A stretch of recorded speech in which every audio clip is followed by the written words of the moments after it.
Olá, vamos resolver uma integral ao longo de um caminho fechado no plano complexo. O problema é o seguinte: calcule a integral desta função aqui, z, que multiplica exponencial de zt dividido por z mais 1 ao cubo, onde c é um caminho fechado simples contendo o ponto menos 1. Portanto, o que isso significa? Bom, como o ponto menos 1 está no interior de c, então esta minha função aqui, esta função, a que eu estou querendo integrar, esta função não é analítica no interior de C. Né? Pois bem, então como ela não é analítica no interior de C, eu posso pensar então, bom, vou integrar isso aqui, a pergunta é, quais os resultados que eu tenho, né, para expressar a integral, né, dessa função ao longo de um caminho fechado simples? Bom, pode ser, caso eu não tenha, claro que sempre nos resta a parametrização desse caminho, né, fazer a parametrização desse caminho e usar a definição da integral ao longo do caminho, integral complexa que nós já conhecemos, já sabemos como fazer isso. Mas vamos ver se a gente tem aqui uma situação um pouco mais simples, a gente tem uma forma mais simples de fazer isso. E de fato, né, bom, o que nós temos? Nós temos quando f, uma função f, fzinho, ela é analítica em C e no interior de C, a gente tem esses dois resultados aqui. Esse primeiro aqui é a fórmula integral de Cauchy, a conhecida fórmula integral de Cauchy, onde aqui então f de z é analítica em C no interior de C, e portanto, meu integrando, como eu estou dividindo por z menos z0, onde z0 é um ponto no interior de C, então o integrando não é uma função analítica no interior de C. Então, é no nosso caso, que a gente não tem uma função analítica. Mas veja que a nossa função aqui não é desse jeito aqui. Tá? Porque o ponto problemático aqui, o ponto menos 1 que está aqui, né? Então esse termo, então o z menos o z0 aqui, ele está ao cubo, né? Que não é o que a gente tem. Mas nós já sabemos que existe uma generalização da fórmula integral de Cauchy, que é esta que está aqui embaixo. Né? Então essa aqui é a fórmula generalizada, vamos assim chamar, né? Fórmula generalizada de Cauchy, da integral de Cauchy, onde no lugar aqui de T1, aqui eu tenho outras potências inteiras. Então nessa expressão, n pode ser 1, 2, 3, 4 e assim por diante. Então aqui pode ser z menos z0 ao quadrado, ao cubo, a quarta potência e assim por diante.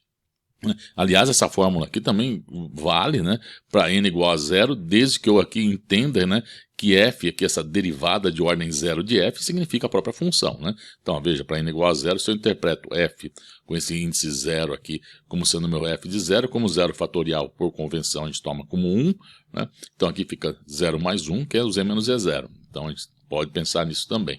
Né? Bom, mas vamos olhar aqui, ó, à luz dessa expressão que nós temos aqui. Ó. Nós temos aqui a função z exponencial de zt. Bom, o que é essa função? Essa função é analítica no interior de C. Na verdade, essa função z que multiplica exponencial de zt, ela é analítica em todo o plano complexo. Né? Então é uma função que a gente chama de uma função inteira. Né? Então, essa função é analítica em todo o plano complexo. Então não tem discussão sobre isso. Tá? Então ela é analítica. E quem está aqui dividindo é um termo da forma z menos z0, com z0 igual a menos 1 ao cubo. Ora, veja essa fórmula aqui, ó, é só usar essa fórmula para n igual a 2. Né? Como eu tenho integrais aqui, eu uso 2 aqui. E aí eu posso usar essa fórmula aqui para calcular a integral. Só simplesmente pego esse 2π aqui e jogo para o outro lado, divido então por 2 fatorial, e aqui eu vou ter derivada de segunda. Vamos fazer isso então. Então, vejam, essa minha função aqui, então é dessa forma aqui, né? E agora usando a fórmula integral de Cauchy, como eu falei, só é 2π, fórmula generalizada, dividido pelo 2 fatorial, e a derivada segunda desta função aqui, que é a função analítica, né, no interior de C. Calculada onde? No ponto, né, no ponto z0, que nesse caso é menos 1. Tá? Então isso que está escrito, então primeiro eu preciso calcular essas derivadas e depois aplicar o valor em z menos 1.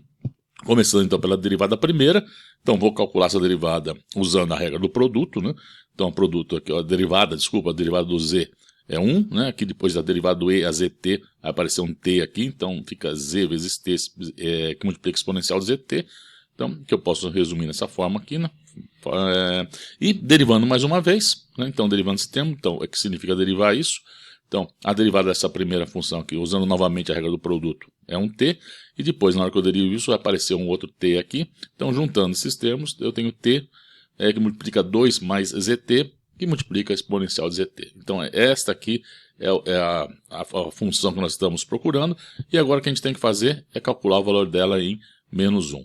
Portanto, aqui minha integral é isso, que é 2πi, né, o 2π sobre 2 fatorial, e vejam, aqui eu já estou colocando, olha, t igual a menos 1, então fica aqui, olha, 2 menos t, né, colocando z igual a menos 1, fica 2 menos t, aqui o menos 1, então por causa desse, não, desculpa, tá certo, que aqui acontece o seguinte, 2 sim, 2 menos t, tá certo, aqui ó, z igual a z igual a menos 1, então e a menos t, tá certo aqui, tá? Era só o valor aqui do z, e é isso, tá certo, vamos só cancelar esse 2 aqui, cancela isso em cima e embaixo, enfim, o resultado final, tá? Então o resultado da minha integral é πi, que está aqui, vezes t, 2 menos t, exponencial de menos t. É isso.